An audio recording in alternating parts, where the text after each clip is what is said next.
Hello friends, welcome to our YouTube channel. आज हम लोग क्लास 10th एनसीईआरटी के मैथ्स चैप्टर 3 का 3.1 का क्वेश्चन नंबर 4 देखेंगे। तो क्वेश्चन नंबर 4 क्या है? Which of the following pair of linear equation are consistent inconsistent if consistent obtain the solution graphically. मतलब क्वेश्चन नंबर 4 ये कह रहा है कि जो भी क्वेश्चंस आपको दिए गए हैं उनमें आपको चेक करना है कि वो कंसिस्टेंट है कि inconsistent.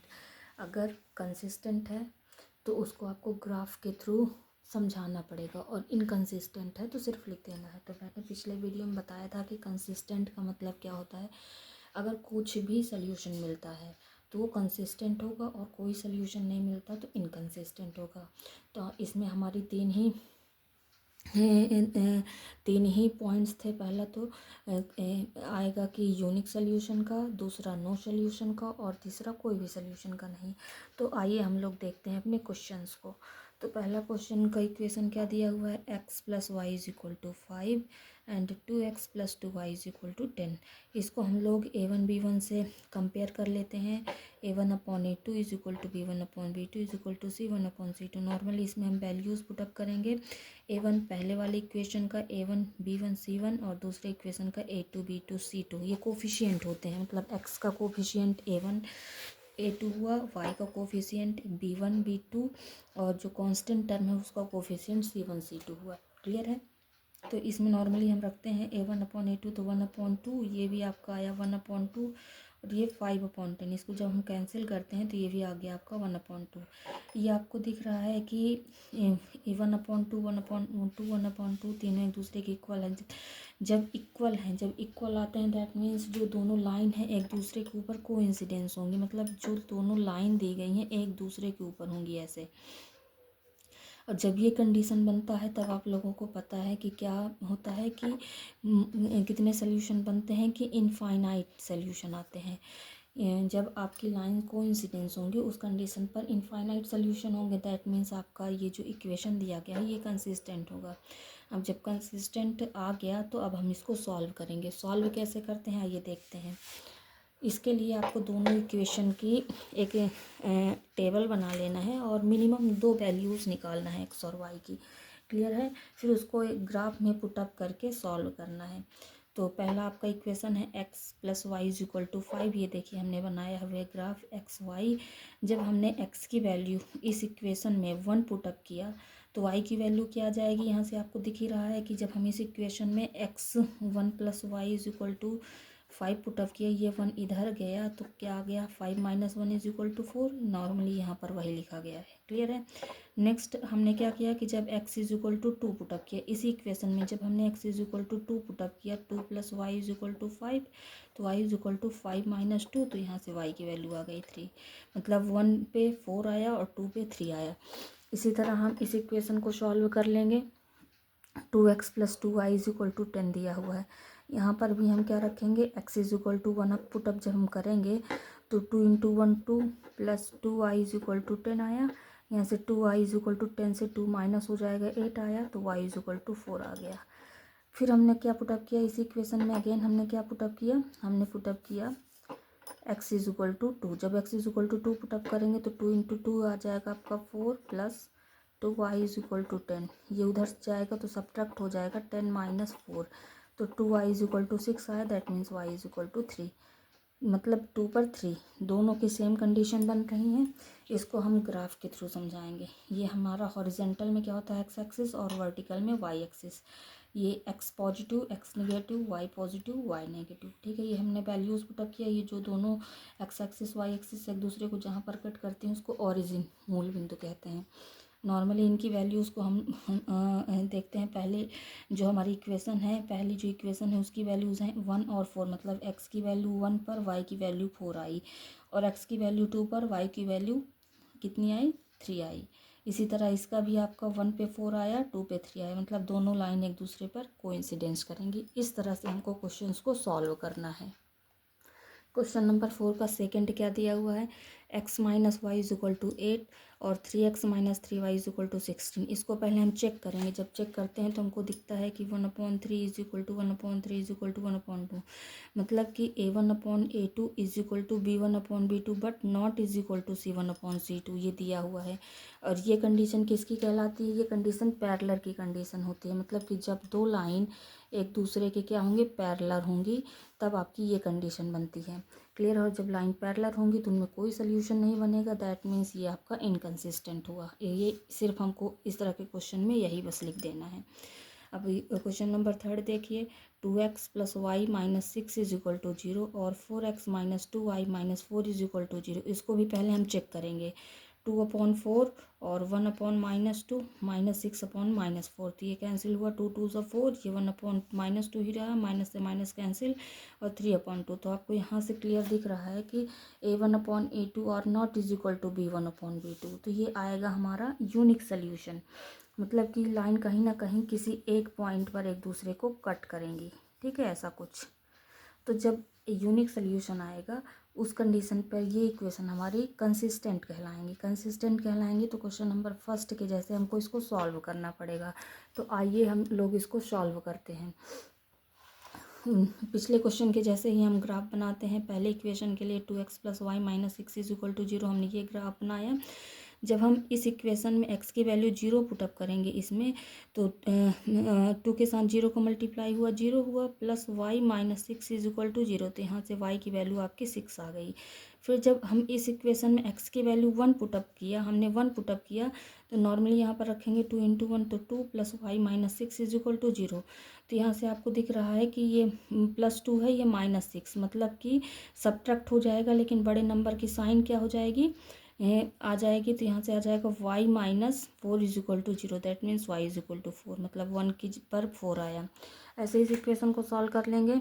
4x minus 2y minus 4 is equal to 0, तो पहले हम इसमें जीरो पुटअप किया। जब हमने 0 पुटअप किया तो 0 minus 2y minus 4 is equal to 0। यहाँ से आपको दिख रहा है कि y इज इक्वल टू 4/2 -2, तो 2 से हमने 2 को 4 को कैंसिल किया, तो ये आ गया आपका -2। फिर जब हमने 1 पुटअप किया तो 4 minus 2y minus 4 is equal to 0, ये प्लस का 4 है, ये माइनस का 4 है, एक दूसरे से कैंसिल हो जाएंगे, तो y की वैल्यू आपकी 0 आ गई। इसको हम लोग किसमें? एक ग्राफ में शो करेंगे। अब आपको दिख रहा है कि 0 पर 6, मतलब 0 पर 6 आया और 1 पे 4, ये 1 है, x पर 1 की वैल्यू और y पर 4, तो ये आया। तो इसकी ग्राफ क्या आ जाएगी? इसकी ग्राफ कुछ ऐसे आ जाएगी। दूसरी है 0 पे -2, ये है, और 1 पे 0, मतलब यहीं पर, यहाँ पर 1 पे 0, ये यहाँ पर बनेगी। तो ये इसकी लाइन सीधी चली जाएगी। जब सीधी चली जाएगी तो एक दूसरे को ये कहाँ पर कट करेंगे? 0 पे 6। तो ये आपका आंसर यहाँ पर आएगा 0 और 6 पर, ये एक दूसरे को कट करेंगे दोनों लाइन। तो इसका अगर कोई आंसर पूछता है तो ये इसका आंसर हुआ। नेक्स्ट क्वेश्चन है इसका, 2x minus 2y minus 2 is equal to 0 and 4x minus 4y minus 5 is equal to 0। पहले इसको चेक करेंगे a1 a2 b1 b2 c1 c2 की फॉर्म में। तो 2/4 -2/-4 और -2/5, यहाँ से दिख रहा है कि ये दोनों तो इक्वल हैं, लेकिन ये इक्वल नहीं है। इसका मतलब लाइन पैरेलल होंगी, मतलब a1/a2 is equal to b1/b2 but not is equal to c1/c2, तो पैरेलल होंगी। जब पैरेलल होगी तो कोई सोल्यूशन नहीं बनेगा, दैट मीन्स आएगा आपका इनकंसिस्टेंट। आइए नेक्स्ट क्वेश्चन देखते हैं, क्वेश्चन नंबर 5। क्वेश्चन नंबर 5 क्या कहता है? Half the perimeter of rectangular garden whose length is 4 metre more than its width is 36 metre, find the dimension of the garden. मतलब कह रहा है कि एक रेक्टेंगुलर गार्डन, उसका आपको क्या निकालना है? लेंथ एंड विड्थ, मतलब उसकी डायमेंशन निकालना है, dimension of the garden, garden की डायमेंशन निकालना है। और जो कंडीशन दी गई है, आइए हम लोग क्वेश्चन के थ्रू समझते हैं। सबसे पहले हमने क्या किया? लेट किया कि length of the garden x metre and width of the garden y metre. अब आप लोगों को इतना तो पता ही है कि पेरीमीटर ऑफ रेक्टेंगल, किसी भी रेक्टेंगल का पेरीमीटर क्या होता है? 2 इंटू लेंथ प्लस विड्थ। तो नॉर्मली यहाँ पर हमने पुटअप कर दिया 2 इंटू एक्स प्लस वाई। अब अकॉर्डिंग टू क्वेश्चन हम लोग चलते हैं। क्लियर है? क्वेश्चन आपका क्या कह रहा है? क्वेश्चन कह रहा है, पहला तो आप लोग देखिए कि whose length is 4 metre more than its width, मतलब जो लेंथ है वो विड्थ से 4 मीटर मोर है। मतलब जितना विड्थ है अगर उसमें 4 मीटर ऐड कर दें तो वो लेंथ के इक्वल हो जाएगा। तो x is equal to y plus 4, यहाँ से आपकी एक इक्वेशन बन गई, x minus y is equal to 4।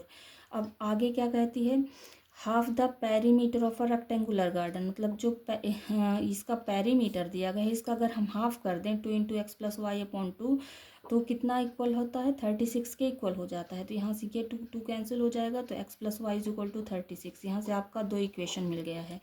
वैसे इन 2 इक्वेशन को हम लोग कई मेथड से सॉल्व कर सकते हैं, लेकिन ये अभी आप लोगों को ग्राफ के थ्रू ही मैं बताती हूँ, क्योंकि अभी हम लोगों ने सिर्फ ग्राफ पढ़ा है, ठीक है।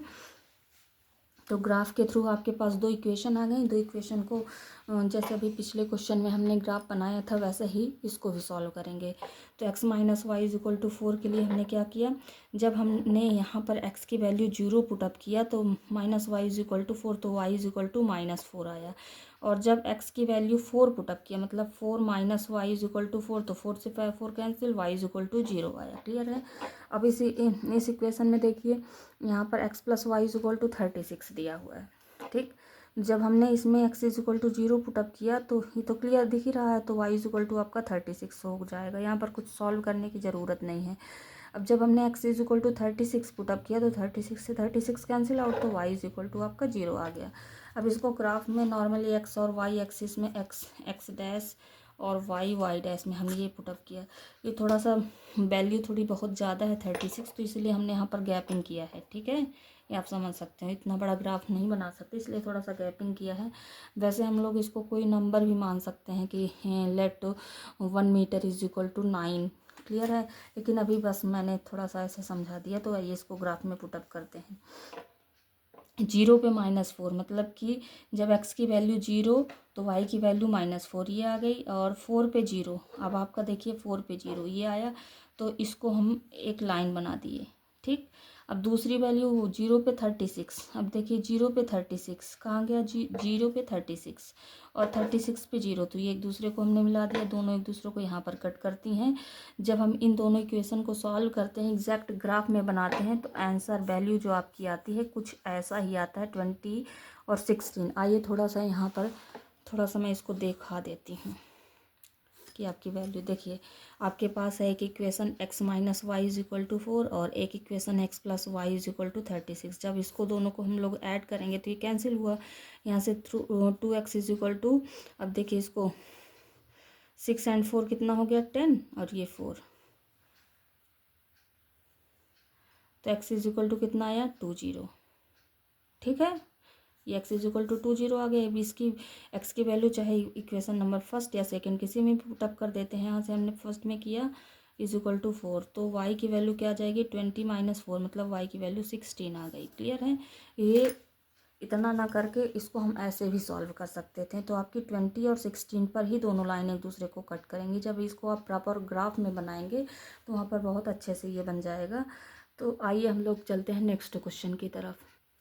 क्वेश्चन नंबर 6 आपका क्या कहता है कि given the linear equation 2x plus 3y minus 8 is equal to 0, write another linear equation in two variable such that the geometrical representation of the pair so formed is. मतलब ये जो line है इसी के जैसे हमको दूसरी लाइन बनाना है, उसके लिए 3 कंडीशन दी गई हैं, एक इंटरसेक्टिंग लाइन की, दूसरी पैरेलल लाइन की, तीसरी कोइंसिडेंट लाइन की।